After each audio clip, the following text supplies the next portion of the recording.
Welcome back, everybody. Thank you for coming and watching the third part in my series on grocery shopping on a budget and how to save your family food when you're at the grocery store, as long as a couple ideas for sharing or saving money on food while you are cooking in the kitchen. All right, so we started, I think we did maybe around 16 or so different tips so far, and I'm going to finish up with just a few more. Okay, I don't know what tip I left off on, like what number it was, so I'm not going to count them anymore. All right, our next tip for today is one of my favorites, to grow your own. Now, not everybody can grow their own food. Not everyone has the advantage of having a backyard area that they can grow their own vegetables and fruits and things like that. But in my opinion, everyone can grow something. I've heard of people even who live in big city apartments who have like a little windowsill and they grow fresh herbs. Even just doing that is something that's going to save you money, even if it's just like a few pennies, and it's enjoyable to grow your own food. So if you do have the ability and have the access of having outdoor space, then why not take advantage of it? Even if you're growing just a few tomato plants or a few peppers, or even easier, go and buy some raspberry plants or blackberry plants. Plant them, get them trellised up. In a year or two, you're gonna have some blackberries and they're just gonna keep growing. And for minimal maintenance, then you have fresh berries in your backyard. And there's so many different things that you can grow on your own, and that's gonna save your family money, and it's gonna get great, wonderful health and nutrition for you. All right, another idea kind of along with that is to grow your own trash produce. So you can take the ends of celery and also the cut ends of fresh, what's it called? Green onions, there you go. Cut them off. The parts you usually just throw away. Stick them just a little bit of water, set them in a windowsill where they're gonna get some warmth and light, and they will actually start to regrow themselves. Now you can only regrow them so many times because then they start to get wilty and die. But I've done it with the green onions before and gotten plenty of fresh new growth on it, and I've not had to buy them. So that's just a fun idea, and kids love doing it too. All right, so another thing, next tip is to set family limits on snack time. Now this is gonna vary obviously according to like your kids' ages, and you know, even yourself. You can set these limits for yourself, not just for your kids. But like in our family, we have one snack time a day, and then occasionally we'll have a dessert after supper, occasionally. But the kids know that the kitchen is not a free-for-all. They can just go get snacks as they want. And so, like, think about if you don't have any sort of limits like that, or it's kind of just like, oh yeah, I feel like it's snack time, let's go get snacks, then you're gonna use up the snacks that you do have very quickly. So set some limits. Even set some limits for yourself. If you say, I don't have kids, like I don't need to police anybody, then police yourself. Say, you know, today, you know, from here on out, I'm gonna have one snack time a day, and it's gonna be at 2 o'clock in the afternoon. Whatever time you usually get hungry for a little pick-me-up. This also works for teenagers. So I can remember growing up and having a snack time even when I was like 16. And my parents didn't just let us go and eat whatever we want whenever. Next tip is shop the clearance section of your grocery store. So most grocery stores that I've ever been to before have a clearance section. You might have to look. They're not always just out in the open with a big sign that says clearance. But most stores do have it, and it's one of my favorite sections to go to. So look for those clearance items and pick them up. A lot of times they're not on clearance because they're getting ready to expire tomorrow. Usually fresh items, if they have a clearance sticker on, then yes, they're gonna go bad in a couple days. But if you can find some boxed items or canned items, then they might be good for a long time. A tip for even the fresh items. I love to find milk when it's been clearanced and fresh vegetables when it's been clearanced, because I know I can freeze the milk just fine and use it later. Oh, bread's another one. I buy bread that's been discounted. Like the other day I bought some, it was like 89 cents a loaf. And so I grabbed a bunch of them and stuck a lot of them in the freezer. And they're just gonna be perfectly fine when we go to use them. Another thing is fresh veggies.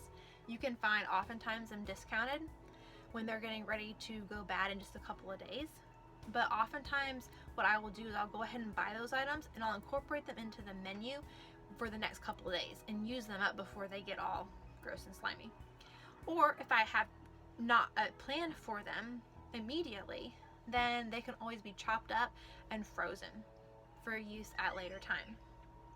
All right, next tip is to limit the amount of times you go to the grocery. Kind of mentioned this in a different video before a little bit, but we shop once a month usually. Sometimes we also run into the store throughout the month, maybe periodically, to pick up something, but I have really recently stuck hard to not getting food items unless necessary. We still get them every once in a while though. But the less times you can go to the grocery store, the more money that you are going to save, because inevitably you go in to get one thing and you find something else and you find something else and you walk out of the store with a whole grocery cart that you never intended on buying.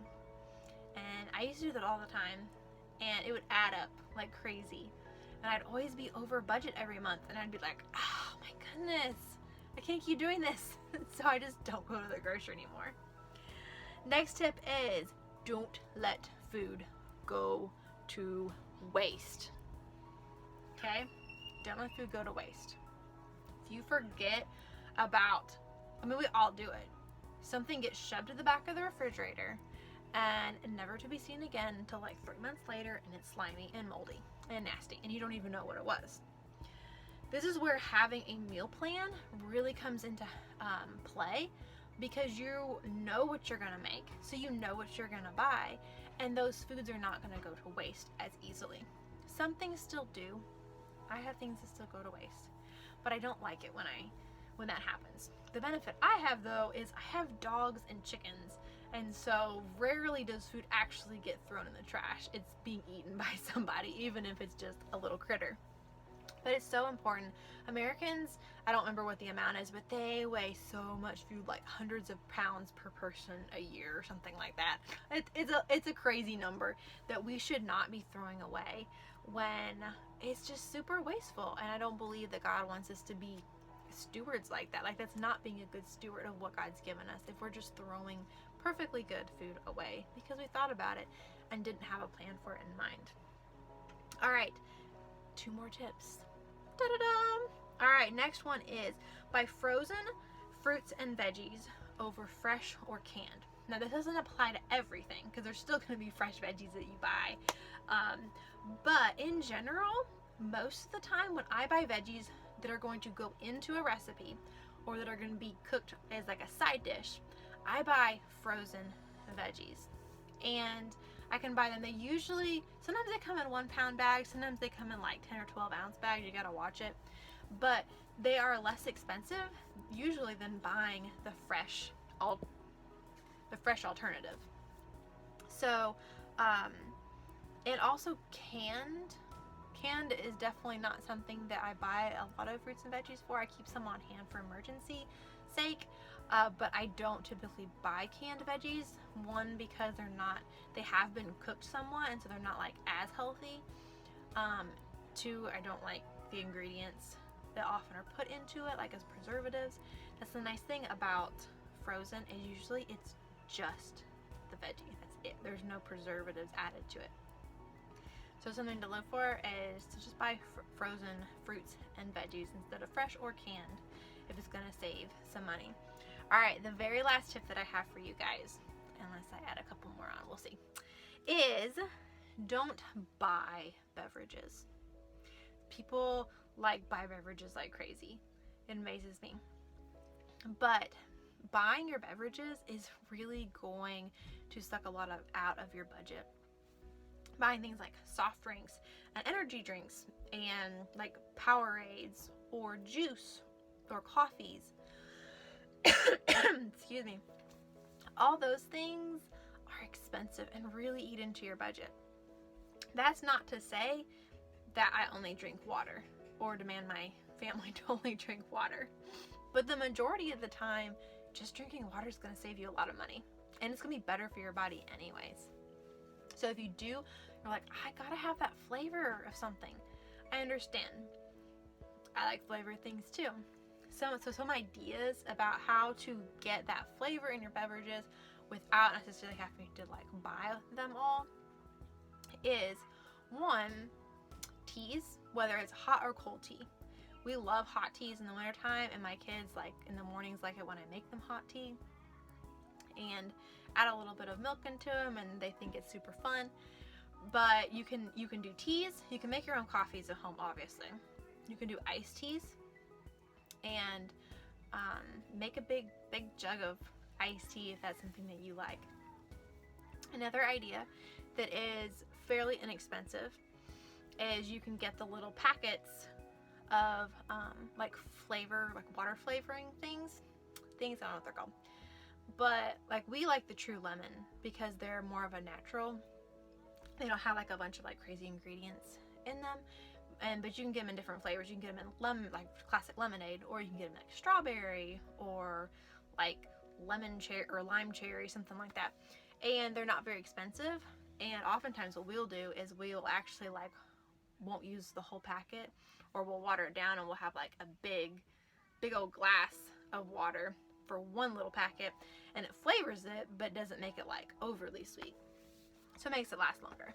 But those are some ideas of how to get that flavor that you enjoy without spending a ton of money.